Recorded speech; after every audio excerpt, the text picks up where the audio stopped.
to another episode of In the Know. Today I am in Carlsbad with a good friend, Matt Taylor, and we're going to be talking about how to build a house from the ground up. He's got a really beautiful project. We're going to take a tour, and then we're going to talk about step by step exactly how he did it. Let's take a look. You see a 14-foot vaulted ceiling in the family room. We've got a pretty sweet, large dining room here. Easily sit 14 people, no problem. And now we're coming to the crown jewel. Yeah, I like that. The crown jewel. It's a great sized room. It's really big as you look that way and see the closet. Big master bathroom.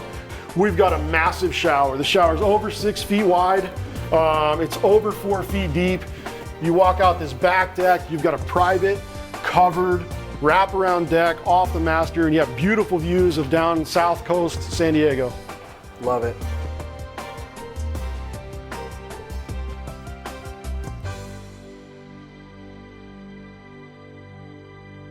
We are here on site at one of the projects that he's building, and we're just going to talk about the development process and kind of what it takes to build a house like this.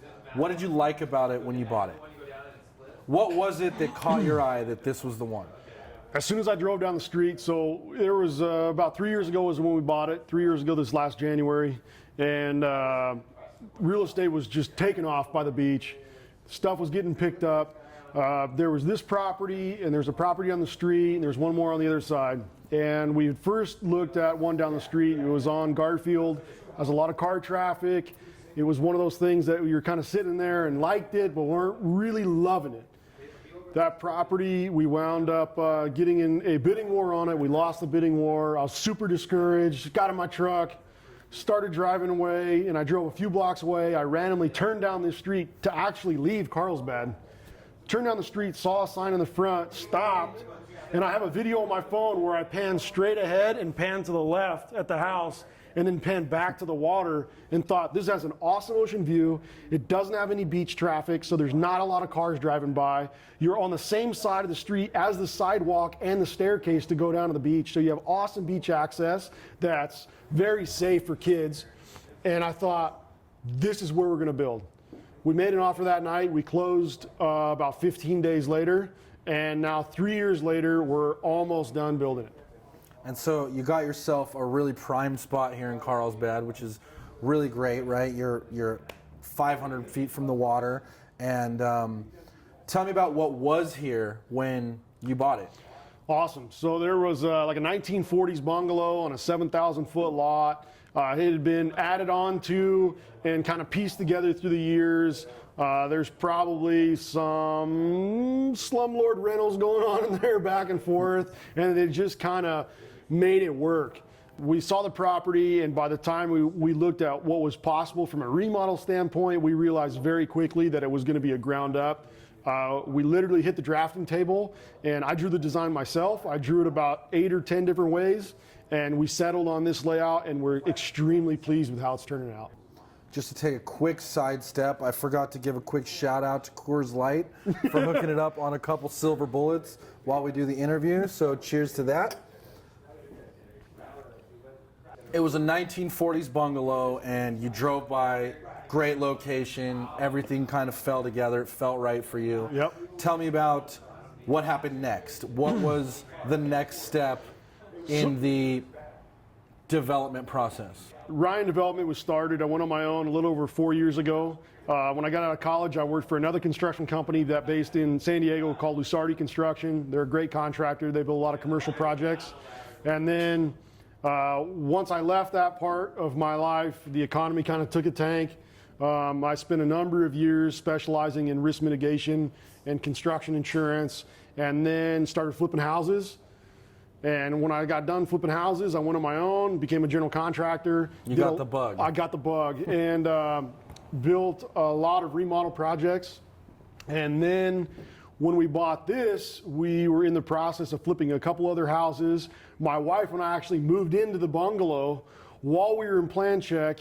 A little naively think I could get out of plan check faster than I could, but we enjoyed a few months of some really fun time at the beach. Yeah. And so I can tell you firsthand, it's an awesome street. It's an awesome neighborhood. The beach access is incredible. The beach location's incredible. The nice part about these units is the top unit has 4 parking spaces, 2 in the garage, 2 in the driveway, same with the downstairs unit. So this development project parks 8 cars, and in an area that doesn't have a lot of parking, that's awesome. That's a premium. And it's even better because that means people can't come to the beach. So when you go to the beach, you have a private beach. There's nobody there. Yep. And it's an awesome thing. It's a good thing not to have any free parking by your house for those beach living folks. Correct. So why don't you tell me a little bit about, okay, so it all came together, the location was great. How was it that you decided what to build on this property? Great question. So in this zone where we're at in Carlsbad, there's an overlay map that they've done, and they give you the guidelines on what you're allowed to build. Your setbacks off the side, setbacks off the front, the rear, and your height. So once we were able to utilize those requirements, we kind of hit the drawing board and then figured out, like most developers, how do you maximize the space? Well, we started with 3 units, like 99% of the other projects that are out here. When I looked at what I was able to do with 3 units, I was not happy with the amount of the space on the land. I wasn't happy with the amount of stairs that were on the land. I didn't like the chopped up living. And so I had to make a decision to either do 3 or do 2. I decided to do 2. We decided to do them top and bottom. We made them large square footage houses. We made them totally reversed in living space, so you're not bothering one another. We did an awesome floor system to soundproof both units. And that's kind of how we got down the path of what to build on this property. Yeah, I think that's actually a really important decision you made, because a lot of times, you know, developers will come in, like you said, to try to maximize the land, and what they'll do is they'll build cramped living spaces that are stacked up as high as possible. So it's like living room, staircase, kitchen, staircase, bedroom. And when you do that, you get a lot of soffits, right? You get a lot of small rooms, and you get short ceilings. Right. And so in these spaces, both top and bottom, you have 10-foot ceiling heights. In this room that we're sitting in right now, we actually have a 14-foot ceiling height at the peak. So when you come in here and you see a 5-foot window that's 3 feet off the ground that has ocean view in every single west-facing window, you don't get this anywhere else. You don't get this single living anywhere else. And while it isn't 3 units from a development standpoint, I built 2 that, in my opinion, are badass. Yeah. And that was the thought process. They are pretty badass. So you came up with the idea. I know in this case you drew the plans yourself. Yep. Let's go both options, right? You either do it yourself, which most people aren't going to do because that's pretty crazy, but very impressive that you were able to do that. And then there's also the hiring a professional to do that. So what's the next step there, and how does that work? So once we drew the plans, I draw everything in Google SketchUp, plug for Google, no affiliation, but you have an awesome program. So we draw everything in Google SketchUp Pro, and once we get really comfortable with our floor plan layout and our elevation drawings, in this project in particular, we hired a draftsman. The draftsman put our plans on title block, which makes it look like normal plans. The title block is the side, you know, and from that point in time, that goes through the city process, goes through planning. Planning approves it. Once planning approves it, you send it to your structural engineer. You have the project engineered, and then that goes through the city again through a third party that they hire called Eskil, which is down in San Diego. And then once all that's approved, then you build. In this case, it was a 19-month process. Wow. So from first submission of design, or from idea to completion? From first submittal of design. So first submittal of design took 19 months to get the approval. Took 19 months to get the approval, and that's an inflated number. It's an actual number, but it's inflated because what happens is the city will give it back to us, and you don't always know what you're going to do to address the commentary. So especially for me, I'm a very passionate person. I'm very creative, and I need to think about it. So sometimes I'd sit on it for a month, maybe 2 months. And I'd come here and I'd sit there in the yard. I'd literally put a chair about where we're sitting in the yard, and I'd look at the house and I'd look at the ocean, and I'd figure, what do I want to build here? How do I want to feel? When you come through Carlsbad, you don't see one site that has a 40-foot deck across the front, not one. It's 40 feet, it's covered, it's got heaters, it's got lighting, it's got speakers, it's got a built-in barbecue. This house I literally love this house. It's outdoor living, It's which outdoor in living, Southern California is but it's covered. as good as it gets. As good as it gets. You know, when we designed the panel doors, a lot of people put a bunch of panels. Well, the problem with a bunch of panels is you see the stiles in the door. It blocks your view. We only did 3 on each side. Plenty of room. You know, you got a 16-foot door. You got plenty of room to walk through. This one we intentionally designed so the doors go in either direction.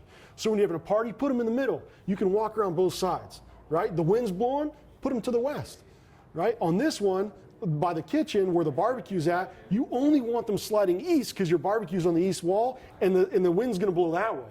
And that one has a screen door. So if it's hot, every once in a while it gets hot. And we put in an amazing HVAC system so you never have to worry about not being comfortable at the beach. But if it ever gets hot, you get a screen door here and that's your screen. So we really try to make it as livable as possible and think through every detail. Yeah, and I think that's one thing I really appreciate about this project is the attention to detail. A lot of the things you're doing, you're putting in the high-end finishes. You're putting in the smart home features. You're doing a lot of things that are really kind of making this the premium product. What is it? Why did you decide to go that route? So it's kind of a loaded question for me. It has a lot to do with how I got to where I am and why I'm here. My grandfather was a self-taught engineer and was meticulous to the details. My father was a successful executive and was always instilling in my head that if you're going to do it right or don't do it. When you come in here, you don't just see Fleetwood doors, you see Fleetwood windows. You know, you don't just see a tongue and groove subfloor, you see a tongue and groove subfloor, you see a sound mat, you see a port in place floor over the top of it. You don't just see insulation underneath that, you see a layer of wool or a layer of spun cotton, and then a layer of fiberglass underneath that, and sound clips, and hat channel, and double layer drywall. All these technical terms that the normal buyer doesn't know, and that's okay, you don't have to know. But I'm telling you, we know for you. And not only we know for you, we're going to tell you. We're going to tell you why it's done the way it is. And there's a lot of people that are doing it. I don't want to say that they're not, but there's also a lot of people that don't. And when we set out to build this project, we wanted it done right. And so when you see the Fleetwood doors, I sat here and I thought about how the doors were going to open. We didn't just order doors. And it was important to me that this one worked in either direction and that one only stacked that way. And it was important to me when I go outside, I envision myself outside with my wife or my family with a cocktail at a dinner party or whatever you're going to do. So when you're out there, you enjoy the space. You know, so we try to look at all those details and build it like we're going to live in it. Yeah. I think a really important lesson, a takeaway from that is if you're going to do it right, right? That's what Steve Jobs always said. That's why the Apple iPhone crushes every other phone on the market, is because it's the premium product. He thought of everything. He thought of all the details. He thought of everything that a customer could want. And I think that that's what you've done here, which is really, really amazing. Thank you. Why don't we do a quick round 2? Because I'm empty. We go way back. Yeah. Cheers. So after the 19 months, you finally get the go-ahead. You get the green light on the project. Tell me about what happens then. That first process, the way that works is you set up demo crews. They bring big excavators, right? Actually, before that, you do remediation. So if there's any old stuff in the house, asbestos or lead, you have to have that remediated. We did. And then you bring in the excavators and they tear down everything that was here, right? They haul that stuff off. And then once that's all hauled off, then you start grading, right? And grading's a different permit. So you get a demo permit, you get a grading permit. Most of the time they're issued together, project by project. Sometimes that's different. In our case, we had them issued separately in order to help streamline the process. And then once the excavator came for the grading process, we wound up going 5 feet down. So we dug down 5 feet on this site, make sure we got compaction, and then built the pad back up 6 inches at a time. And then we were able to go to foundation digging. Then we dig the foundation, set the rebar, all that's inspected. There's a lot of inspectors in the whole process. And once that happens, the rebar's set, then you pour the footings and then you pour the slab and then you drop lumber. So Not to cut you off there, but now we're at the slab, right? Between go ahead and slab, how many inspections did you have to go through? Oh gosh. And how long did that process take? Okay, so easier to tell you the process than the inspections because I don't remember how many. But we started deconstruction the last day of August. That was a weekday, so whatever that was, and then we poured footings in November. To give you an idea. So basically September, October, and part of November is that process. So we're back to the slab. Back to the slab. Next. Once the slab gets poured, you come in and we chalk out all of our walls. So we chalk out our exterior walls first and then all our interior walls, make sure everything lines up, make sure your plumbing lines up, all your anchor bolts are in the right spots, your hold downs are in the right spots, all that fancy stuff that we have to have in California for all of our earthquake possibilities. And then we drop lumber and we start framing. The building time start to finish, obviously you're still not done, but what do you anticipate? We anticipate end of May, early June for completion date. And then how did you assess the costs of the entire project? So construction costs right now, specifically right now, and we're taking this at the beginning of March, lumber. There was an article in the Wall Street Journal within the last week, I don't remember what day, it might have been on Sunday, lumber pricing is skyrocketing. So it's very hard to estimate projects at this size. So this is 6,000 square feet of conditioned space. When you get a much bigger project, I came from the commercial side, so when you're building hundreds of thousands of square feet, it's much easier to estimate, right? Because there's more room for error. When you get down to this footage level, a little bit of lumber change can make a big effect to your bottom line. And so it's a very difficult process. What about everything else, right? Because obviously lumber's a big part of it, but you chose sub-zero appliances and things like that. So how do you make the decision there? As we looked at this project, going back to a few questions ago, why we're doing the finishes that we're doing, I actually set out the project with a different appliance package in mind. There was some heated conversation with my dad actually about what to do in this project. I'm a big believer in Whirlpool's product. I think Gen Air makes a great product, a professional product, and I'm proud of what they're doing. It's in my own house, but it's really hard to compete with the king that's already on the top of the hill. Right. And that king on the top of the hill, without question, it's Sub-Zero. Right. Sub-Zero owns the market. They're what everybody else benchmarks to. So we pulled the appliance package of the Gen Air Professional and we put in all the Sub-Zero woof. I'm happy with it. It's more money.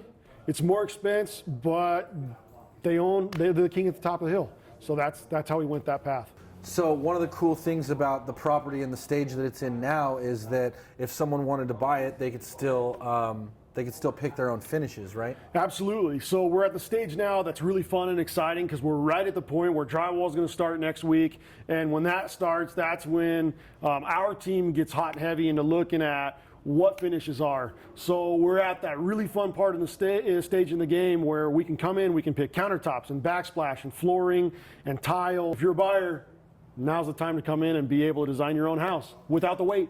Yeah, reach out, give myself a call, give Evan a call if you want to say what's up, Evan. We're going to be representing the sale of the property and looking forward to getting this thing sold. And right now is the perfect time because you can still come in, pick finishes, and design this place exactly the way you want. So I imagine the entire development process, you've probably learned a lot, right? And you've probably faced a lot of different challenges. What would you say is the biggest challenge that you've faced during this whole build? Honestly, this is going to sound maybe weird to some. The challenges are my favorite part. And when you build ground up, you have a little bit different animal. But those challenges are typically in layout. So the camera can't see, but our kitchen's over here. And if you got in real close to the nitty gritty, you'd notice that there's 2 holes in the floor where the drain lines used to be for the sink that are now 10 inches further from where they are. That's one of those things where I stand there and I'm actually in the space. And I'm thinking I'm at the sink and my wife's at the range, or I'm at the range and my wife's at the sink and we're back to back. Do you have enough space? And this is one of those examples where I was there and I was like, we need a little bit more space. And we got this awesome 48-inch Wolf range. It's absolutely top of line, chef grade, beautiful hood above it. And you got an amazing island behind you with an awesome farmhouse sink in it. Do you want it to be a little too close?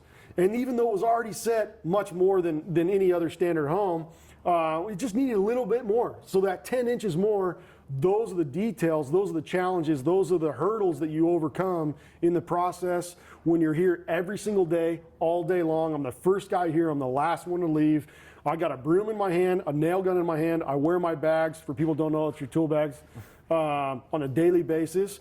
And we build it as if we're gonna live here, and we're literally attached to the house. So when you talk about problems, we love problems, because problems have solutions that live a much better house than would be built by anybody else. I love that. So basically, you're attacking the problems that come up as if you were the person living here. 100%. And kind of redesigning things and making adjustments as you go. 100%. Based on that. How do you want to live in this space? What so when you feels come right? in and you've got an interior designer, or if maybe you do your own interior design work and you set in your furniture, it's set up in a way that it's ready to be lived in. You know, and we've thought about it. There's a fireplace behind me, and even though I don't see that as a place for a TV, we've wired it in the wall behind it. It's Just there. in case. Just in case, because you might want it done. What would you say over the course of the process was the biggest lesson that you've learned? Oh.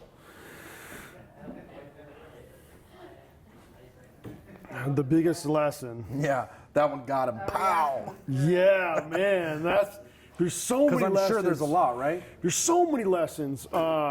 We've had the opportunity to work with some good inspectors on this job, and they've shed light on some different ways to build that have made the house better. There's some code requirements that I have an opinion of that are not better.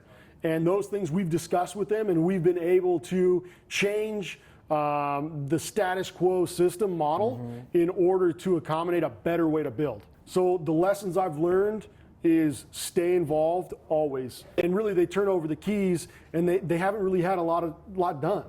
I can tell you where the wires are in the wall because I was there when they were put in if I didn't put them in myself. You know, and the same thing with the framing, and the same thing with the fireplaces. That fireplace isn't even on the plan. It doesn't exist. Right. You know, that was something when we sat here and we said, that needs a fireplace, and this is where it's gonna go, and this is how we're gonna build it. So the lesson I've learned is one that I try to implement on every one of our jobs is be present. Be present with your subs, be present with your partners, be present with your employees, be present with your future customers, and listen to what people want, and figure out a way to implement it and do it the right way. I love being present, and another thing that I'm also hearing a lot is add value. Because I think that a lot of times people try to tear through development projects and they aren't taking the extra time to do the extra things that you're doing and really adding the value. And I think by adding the value, you're not only building a beautiful house, but you're improving the neighborhood. Sure. You're improving the status quo on the way things are built. You're educating city inspectors on how to do things possibly better. And vice versa, they're educating us on stuff too. You know, and that's important too, right? Because I don't want to have that, you know, go down a rabbit hole of bad things. Those guys, there's a lot of those guys that bring a lot of good stuff to the table. Yep. And I think the best relationship we can have as we move forward with our municipalities, and I'm very passionate about this, is work together. Some cities get it, some cities don't. Yep. And they've seen a lot, and we've seen a lot. And if we can come together and put our heads together and have a common goal to build better, we're going to build better. But if we come together and butt heads, we're not. Yeah. And so the most important thing is to create a relationship with those municipalities, with those inspectors, with those building departments to say, hey, let's build it better. And I think ultimately that's how everybody wins, right? 100%. The buyer, everybody. The community, the city, yep. Everybody wins when you build it better. So if they want to learn any more or get a hold of you, how can they do that? They can get a hold of me through Big Block Realty, or they can reach me at my email, mtaylor@ryan-corp.com. And he's a very hot commodity. He's booked out already for the next couple years. So, yeah, we're booked out through 19. So very exciting. I really appreciate you taking the time today and educating us on the development process and the really cool project that you've got put together here, and look forward to many future builds in the future. Well, I appreciate the time. Thanks, everybody. Absolutely. Appreciate it. And now you're in the know.